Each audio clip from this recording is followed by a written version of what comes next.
Night Talk with Ernest Chrappah on urban innovation in action. For our virtual attendees, please go back to the main agenda and select this session to join in. For those of you here at Times Center, sit tight. Ernest will be on stage in a moment.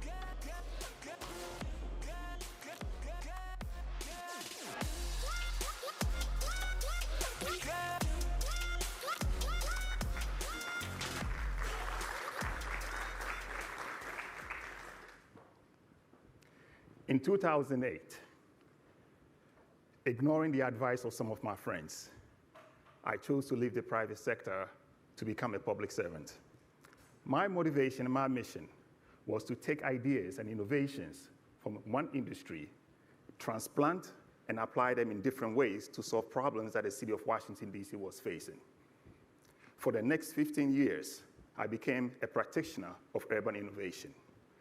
For our conversation today, I'll share projects and instances of urban innovation in action, and then at the back end, I'll offer strategies on how to overcome the challenges. It wasn't until I really got into it that I found wisdom in something Nelson Mandela said when faced with an unsurmountable task. It always seems impossible until it's done.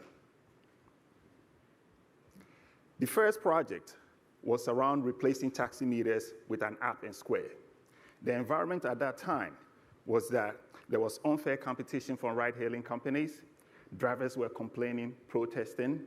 Drivers were saddled with high credit card processing fees. They had to pay as much as 5% of their fares.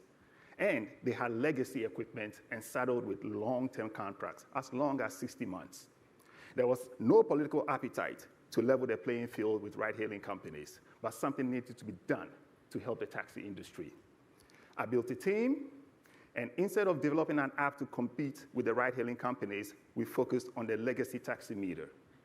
The app displays the legacy taxi meter. We partnered with Square for credit card processing and reduced the cost for drivers from 5% to 2.65% and change. In going through this process, we also created new revenue streams for taxi drivers. They could now do on-demand deliveries of packages or groceries. They could participate in non-emergency medical transportation, and they could also do paratransit trips during their downtime. This became a shot in the arm for 7,500 drivers who still work in the industry today. The second instance of urban innovation in action involved dealing with a shortage of construction inspectors. And if anybody has tried to get a permit before or deal with the bureaucracy in getting an inspection, or if you are a developer, you know that time is money. Real estate projects were getting delayed. Yet, there were inspectors available, but they were not being matched the right way. So borrowing from the sharing economy, we developed a platform where homeowners and developers could book, schedule, and pay for their inspections all in one platform. Through this process, the quality of inspections improved because inspectors were rated on a 5-point scale after an inspection. The small inspection agencies were able to compete with the larger ones because they had a level playing field. The account receivables timeline also shortened. But more importantly, the data gathered from this platform, whether it's GPS tracking of inspections, the check-in and the check-out, enabled the regulator in the city to be able to detect early warning signs of building safety. The third example of urban innovation in action involved turning vacant and blighted buildings into works of art, NFTs, non-fungible tokens, and housing. Every city that you go to, there are vacant and blighted buildings. In Washington, D.C., it was about 4,000 of them. And I promise you, every city that you go, you cannot keep count on the total number of vacant buildings. To launch this project, we partnered with a nonprofit and recruited artists of color and underrepresented artists and gave them the opportunity to beautify these buildings with their artwork. The artwork was minted as NFTs and made available for sale. The program, in terms of the vacant buildings management, had a target of returning 150 houses into productive units. As of mid this year, over 700 buildings have been counted as being returned to productive value. In Detroit, a similar project installed augmented reality murals on buildings to attract people into neighborhoods and create foot traffic for retailers. And it is reported that $1 invested in public art generated $6 in taxes. Speaking of augmented reality, in Washington, D.C., there is a pilot underway where QR codes are put on buildings so that residents in certain neighborhoods can scan those QR codes and reimagine the future of their community so that they can participate in the real estate development process and provide feedback to city officials. Another example of innovation in action is around expediting building permit approvals. Through this project, we partnered with a private sector firm to develop a platform that can review computer-aided design files and building information module files for code compliance. In just a few minutes, the platform could identify architectural, plumbing, electrical issues that would have taken a certified plan reviewer several hours. There was an immediate return on that investment in terms of increasing efficiency of reviewing plans and also enhancing the safety of buildings. These 4 examples are things you can practice in your cities. I ended up here because I had the fortunate pleasure of working under 3 different mayors in Washington, D.C., because I had this idea that if you take innovation from one industry and apply it in different and interesting ways, you can solve problems faster. So if you are inspired, what are the steps that you can do to launch your own urban innovation? For one, you have to assemble a diverse team. If everybody on your team looks like you or it looks like me, that is a red flag. The diverse team must encompass private sector participants, those in nonprofits, and those in the private sector.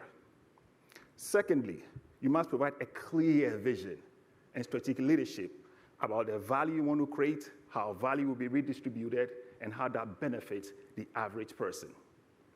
Secondly, you should also accept the high odds of failure. Most of pilot projects fail. Most projects will never deliver real value.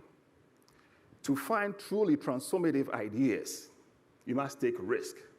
But there are strategies to de-risk your project. One is to determine upfront the minimum viable cost for each product so that you know how much skin you can put in the game and when to bail out. I would also add, you must choose innovations that can be replicated in different cities and neighborhoods. You have to make a commitment to something greater than yourself in pursuing these innovations. If your idea and your project can be replicated in multiple cities, you end up building an ecosystem of a greater support structure and a greater support system. And then, the last thing I would add, leverage technology, not as the end goal. It should never, ever be about implementing a particular technology. It should be about leveraging the technology for a business outcome. And if you really want to de-risk a technology project or a pilot initiative in general, you should consider adopting a RACI chart so that you can identify upfront who is responsible, who is accountable, who needs to be consulted, and who needs to be informed. Because some people on your project team will derail your effort, either intentionally or unintentionally. But by bringing stakeholders together, identifying the minefields, identifying the issues, and having robust conversations up front, we reduce your overall risk profile. And the last thing I would add, you are going to hear talks and insights during your time here at this session. But the most important thing you can do is to take action. These urban innovations are not going to come to life if you don't take a step.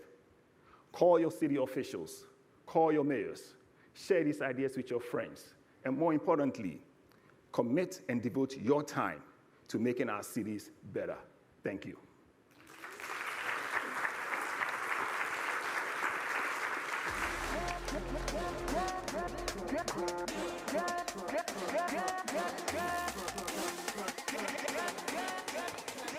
Thank you, Ernest. So much to think about. Ideas are full. Let's take some action and take a break. But make sure you come back at 3:45. We'll be hearing from Foka Morel from MVRDV, who will be giving a keynote presentation. And later this afternoon, we'll be releasing our 2024 World's Best Cities rankings. So let's see you all back here in the theater in half an hour at 3:45 sharp. And those of you online, take a break as well, and we'll see you back here soon. Thanks, everyone.